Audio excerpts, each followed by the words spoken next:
సుమన్ టీవీలో మీ business promotions కోసం ఈ కింది నెంబర్ను సంప్రదించగలరు.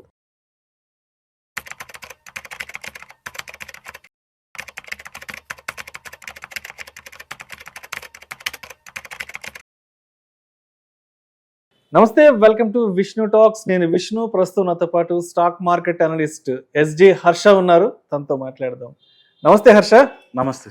హర్ష, పిఎఫ్ విత్డ్రాల్కి సంబంధించి అసలు ట్యాక్స్ రూల్స్ ఏం చెప్తున్నాయి అండ్ వీటిని ఎంతవరకు తెలుసుకోవాల్సిన ఆవశ్యకత ఉందంటారు తప్పనిసరిగా? సో పిఎఫ్ ట్యాక్స్ రూల్స్ అర్థం చేసుకోవాలంటే అసలు పిఎఫ్ ఎందుకు పెట్టారనేది ఒకసారి మనం ఆలోచిస్తే, ప్రతి ఒక్కరికి ఎంతో కొంత శాలరీ వస్తుంది, ప్రతి నెల ఇన్కమ్ వచ్చినట్టు మొత్తం ఖర్చు పెట్టేశారు అనుకోండి. ప్రాబ్లం ఏంటంటే ఫ్యూచర్లో సడన్గా ఏదైనా పెద్ద ఎక్స్పెన్స్ వస్తే దానికి ఎలాంటి సేవింగ్స్ ఏది ఉండదు. సో అది సమాజంలో ఉన్న ప్రతి ఒక్కరు కూడా ఎంతో కొంత కంపల్సరీగా సేవ్ చేయాలన్న ఉద్దేశంతో గవర్నమెంట్ ఈ పిఎఫ్ అనే స్కీమ్ని ఖచ్చితంగా అందరికి మ్యాండేటరీ చేసింది. ఆ స్కీమ్లో ఏంటి, మీకు వచ్చే సాలరీలో 12% of basic plus DA. DA అంటే మీ ఇన్ఫ్లేషన్ పరంగా బేసిక్ ఎంత పెరుగుతుందండి. బేసిక్ ప్లస్ డిఏ మీద 12% మీ సాలరీలో కట్ చేసి, అట్ ద సేమ్ టైం మిమ్మల్ని ఎవరైతే కంపెనీ ఎంప్లాయ్ చేస్తుందో వాళ్ళు కూడా ఇంకో 12%. ఈ మొత్తాన్ని తీసుకెళ్ళి కొంత పిఎఫ్లో కొంత పెన్షన్లో ఆటోమేటిక్గా వెళ్ళేలా గవర్నమెంట్ సిస్టమ్ పెట్టింది. ఇక్కడ పాయింట్ ఏంటి, మీరు 5 years 10 years 15 years down the line మీకు ఎప్పుడైనా ఏదైనా పెద్ద ఎక్స్పెన్స్ అవసరం వచ్చినప్పుడు అప్పుడు మీకు ఈ పిఎఫ్లో కొంత కార్పస్ ఉంటుంది. సో దాన్ని ఉపయోగించుకొని మీరు మీకున్న ప్రాబ్లమ్ సాల్వ్ చేసుకోవచ్చు అని. మరి అలాంటప్పుడు మీరు వచ్చిన పెట్టిన పిఎఫ్ని కూడా మళ్ళీ ఇమీడియట్గా విత్డ్రా చేస్తారనుకోండి, అప్పుడు స్కీమ్కి అర్థం లేకుండా పోతుంది. అందుకని గవర్నమెంట్ ఏం చేస్తుందంటే, సరే మీరు దీంట్లో ఏదైతే మనీ పెడతారో 5 years కనుక దాటితేనే దాని మీద మీకు ఎటువంటి ట్యాక్స్ ఉండదు. సో ఈరోజు నేను పెట్టే డబ్బులు 5 సంవత్సరాల తర్వాత నేను మళ్ళీ విత్డ్రా చేస్తే దాని మీద నేను ఎలాంటి పన్ను కట్టాల్సిన అవసరం లేదు. అట్ ద సేమ్ టైం ఈ 5 సంవత్సరాలు కూడా గవర్నమెంట్ ఒక రేట్స్ ఫిక్స్ చేస్తుంది, 8 to 9% రేంజ్లో. ఆ రేట్లో మీ మనీ గ్రో అవుతూ ఉంటుంది, వడ్డీ దానికి ప్రతి నెల యాడ్ అవుతూ ఉంటుంది. 5 ఏళ్ళు ఎందుకు లిమిట్ పెట్టారంటే, కనీసం మీరు ఒక 5 ఏళ్ళ కోసం అన్న పెట్టకపోతే మొత్తం స్కీమ్గా అర్థం ఉండదు. ఈ రోజు నేను పెట్టేసి నెక్స్ట్ మంత్ మళ్ళీ నేను తీసేసానంటే ఎలాంటి మీనింగ్ ఉండదు. కాబట్టి 5 years లాక్ ఇన్ పీరియడ్ లా పెట్టారు.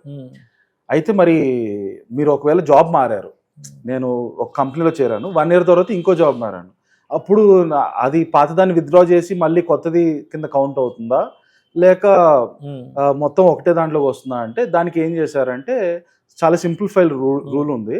ఏంటంటే, మీ పాత కంపెనీలో ఏదైతే మీకు పిఎఫ్ నంబర్ క్రియేట్ అవుతుందో, మీ కొత్త కంపెనీలోకి వచ్చి మీ హెచ్ఆర్కి ఆ నంబర్ చెప్పారంటే ఆ హెచ్ఆర్ వాళ్ళే చూసుకుంటారు. అక్కడ పాతది ఉండేదాన్ని ట్రాన్స్ఫర్ చేసి కొత్త దాంట్లోకి వచ్చేసేలా. సో అది కంటిన్యూటీ అలాగే కొనసాగుతుంది. సో ముందు కంపెనీ 1 year కౌంట్ అవుతుంది, కొత్త కంపెనీలో మీరు 4 ఏళ్ళ తర్వాత ఓవరాల్గా 5 years లాగే కౌంట్ అవుతుంది. సో అక్కడ ఎలాంటి ఇష్యూ లేదు. ఇది కాకుండా 5 years ముందే మీరు ఒకవేళ విత్డ్రా చేయాలనుకుంటే అప్ టు 50,000 అగైన్ గవర్నమెంట్కి ఏ ప్రాబ్లం లేదు. ఒకవేళ 50,000 కంటే తక్కువ పిఎఫ్ ఉంటే కావాలంటే మీకు మొత్తం అవసరం వస్తే తీసేసుకోండి. ఎందుకంటే రకరకాల అవసరం ఉండొచ్చు.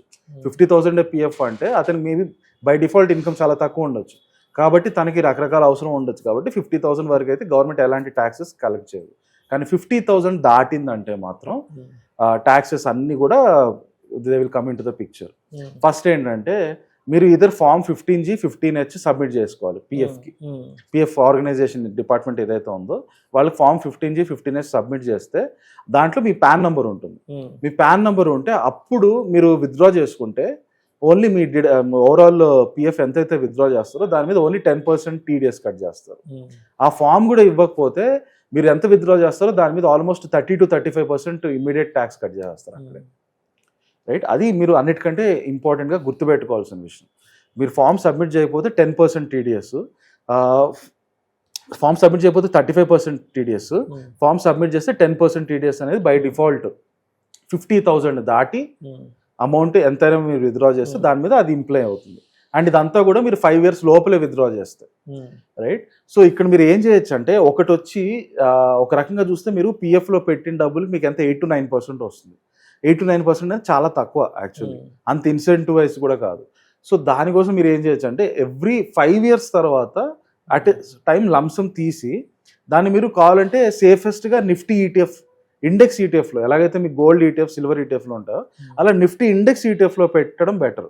దాంట్లో మీకు over a long period of time, అంటే మీరు ఎలాగో దీన్ని 25-30 years మీరు జాబ్ చేసేంత కాలం పిఎఫ్లో మనీ ఉంటుంది కనుక ఈ మనీ అక్కడ ఉంటే అది at least 12% on an average Nifty 12% growth అనేది 15-20 ఇయర్స్ ఉంటే 100% వస్తుంది. సో మీ సేఫ్ ఇన్స్ట్రుమెంట్ పిఎఫ్ ఎంత safe almost similarly safe. Nifty కనుక పడిపోయిందంటే దాని అర్థం ఇండియా మొత్తం కూలిపోయినట్టు.